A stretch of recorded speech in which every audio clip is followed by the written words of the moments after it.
Yan guys, finish na tayo. Nalagyan na natin ng chemicals. Medyo filter na lang. Yung Sukabumi tiles. Ito po yung finish na ating Infinity. Yan. Big box. Yung shower, nalagyan natin ng silica sand para hindi madulas yung mga magsha-shower, kahit yung mga bata hindi madudulas. Ayan. Mayroon tayong ayan, yung floor drain papunta sa source tank. Yan yung ating quality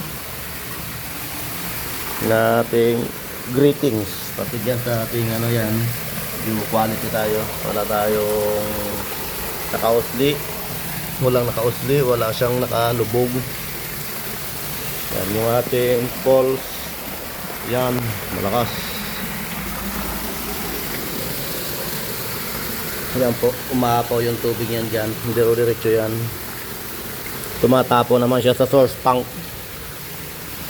Kinukuha ng motor sa source tank, ibabato dito sa pool para continue yung tubig dito sa ating Infinity. Yan guys, paikot yan. Paikot. Yan yung ating greetings, quality. Kabit. Ngayon papaganahin natin yung ilaw. Nandito yung switch ng ilaw. Yan guys, gumana na yung ilaw. Yung ilaw ng pole. Ayan, nakailaw po yung ating pole. Tapos yung ating swimming pool ay dalawang ilaw. Ayan. Ang ganda nito sa gabi, ang liwanag. Yan guys, Sukabumi tiles. Ayan, sa nais magpagawa ng swimming pool,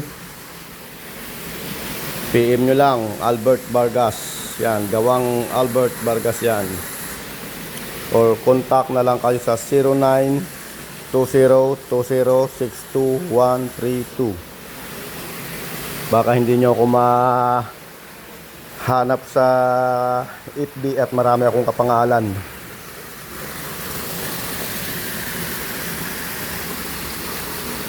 Guys, maliwanag yung ilaw, lalo siguro sa gabi nito.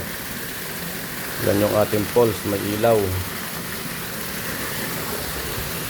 Tapos mayroon pa ito sa gilid ng yan, PVC bamboo. PVC bamboo.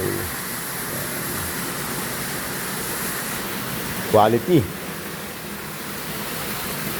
Yung greetings natin, yan, walang usli yan, walang makakasugat yan, pantay na pantay yan, lahat paikot.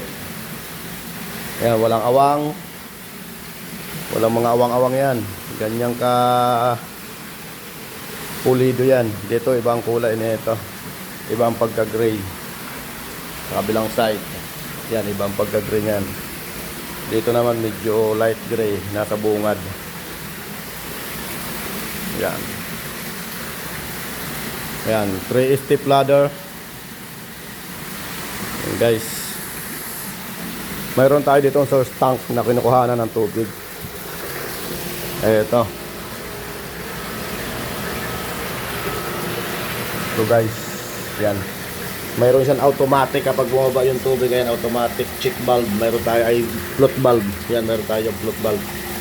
Automatic mag-u-off ang tubig niyan kapag ano na siya, puno na. Mayroon din tayo ditong emergency na gate valve para pag in case magloloko yung ating float valve, pwedeng isara.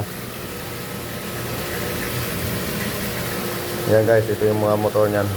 Saka filter. Yan guys.